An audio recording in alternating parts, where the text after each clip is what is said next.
ये कहानी है प्रियांशु की, जो अपने घर पर बैठकर कुछ सोच रहा था। तभी उसे अपनी मम्मी की कॉल आती है। हेलो बेटा, मिली तेरे को कोई अपनी पसंद की लड़की? नहीं मम्मी, मुझे अभी तक नहीं मिली। तुझे मिलनी भी नहीं है। अब मैं अपनी पसंद की लड़की तेरे लिए चुनती हूँ। और तभी प्रियांशु का ध्यान टीवी पर जाता है। क्या आप भी अपनी मम्मी की डांट से परेशान हैं? क्या आपकी भी शादी अभी तक नहीं हुई है? तो उसका सॉल्यूशन हमारे पास है, sweetlife.com।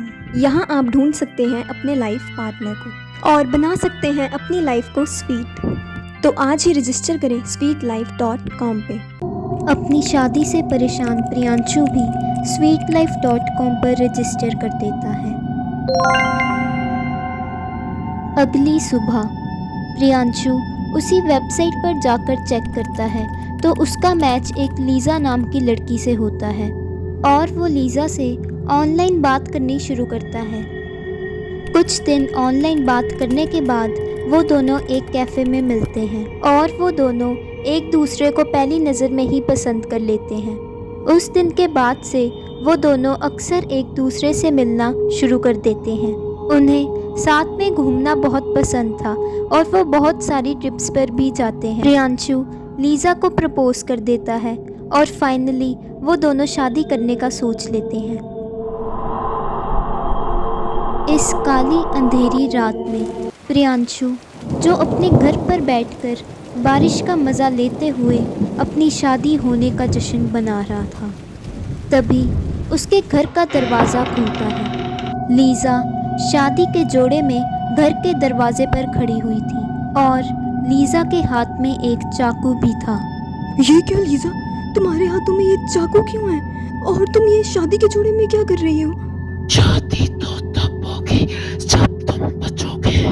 ये तुम क्या बोल रही हो लीज़ा? मेरी शादी एक प्रियांशु नाम के लड़के से होने वाली थी, पर वो शादी की पिछली रात मुझे छोड़कर चला गया और मैंने सुसाइड कर लिया।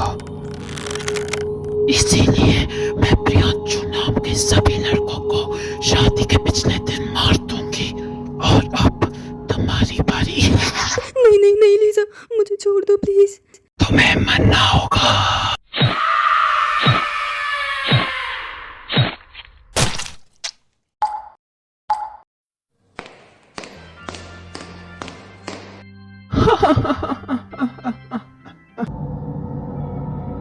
ये कहानी है रणविजय की, जो अपनी बहन श्वेता के साथ ट्रिप पे जा रहा था। वो लोग एक बहुत खूबसूरत पार्क में जाते हैं। रणविजय को पार्क में अपने कुछ पुराने दोस्त मिल जाते हैं, जिस वजह से श्वेता बहुत ज़्यादा बोर हो जाती है और अकेले ही पार्क में इधर उधर घूमना शुरू कर देती है। तभी उसे दूर ही एक घर दिखाई देता है। वो उस घर के अंदर जाती है। इतने खंडर भरे घर में तो कोई भी नहीं रहता होगा। श्वेता कांच की आवाज़ सुनकर उसके पीछे चलना शुरू कर देती है और शीशे के सामने खड़ी हो जाती है। ये आवाज़ तो इसी शीशे के अंदर से आ रही है। और जैसे ही श्वेता शीशे के ऊपर हाथ रखती है तो तुमने मुझे साथ कर दिया।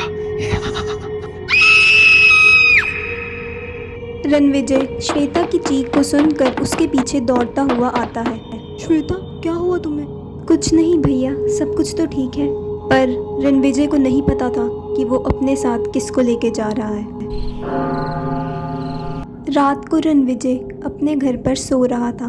तभी उसे अपनी बहन श्वेता के कमरे से कोई आवाज़ आती है। वो उसी आवाज़ के पीछे चलना शुरू कर देता है। श्वेता अपने बेड पर भी नहीं थी। तभी रणविजय की नज़र शीशे की तरफ जाती है। श्वेता, ये तुम शीशे के सामने खड़कर क्या कर रही हो? भैया आप आ गए, मुझे आप ही का इंतजार था।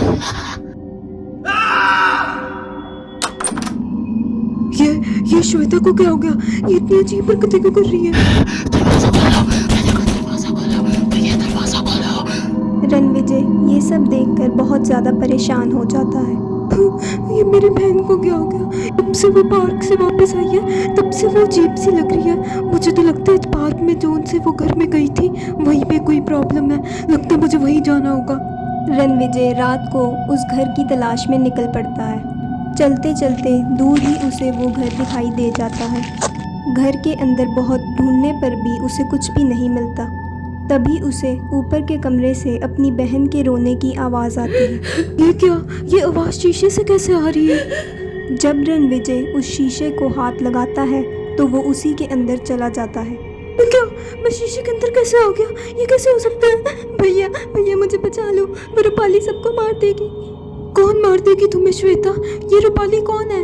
रूपाली जिसने हमें शीशे के अंदर कैद कर दी है। वो भाई बहनों को रक्षाबंधन के पिछले दिन मार देती है, क्योंकि उसके भाई ने उसको रक्षाबंधन के पिछले दिन ही मार दिया था इसी घर के अंदर प्रॉपर्टी की लालच के लिए।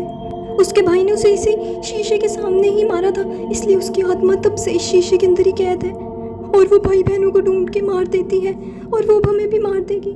उससे बचने का सिर्फ एक ही रास्ता है, मुझे आपको राखी बांधनी होगी, वो भी रक्षाबंधन के दिन पे। पर हम राखी कहाँ से लेके आएंगे?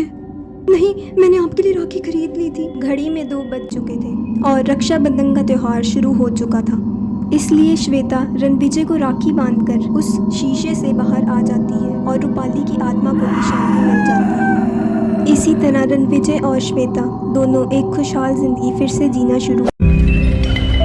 ये कहानी है नितिश की, जो एक होटल में चेक इन करता है। रिसेप्शनिस्ट नितिश को एक रूम के बारे में इन्फॉर्म करती है जिसके ऊपर कोई भी नंबर प्लेट नहीं थी और वो उसे उस रूम से दूर रहने का बोलती है। रात को नितिश उस रिसेप्शनिस्ट की बात को याद कर अपने कमरे से बाहर निकलता है और उसी रूम की तरफ चलता है। वो की होल की मदद से उस कमरे में झांकता है तो उसे खिड़की पर एक औरत खड़ी हुई दिखाई देती है, जो अचानक से अपना मुंह पीछे कर दरवाजे के पास आ जाती है और नितिश को देखकर चिल्लाती है। नितिश बहुत डर जाता है और भागकर लिफ्ट में चला जाता है, पर अचानक से लिफ्ट की लाइट्स खराब होने लग जाती हैं और हमें कमरे में नहीं झांकना चाहिए था। चैनल को सब्सक्राइब करना मत भूलना और किसी के कमरे में मत झांकना।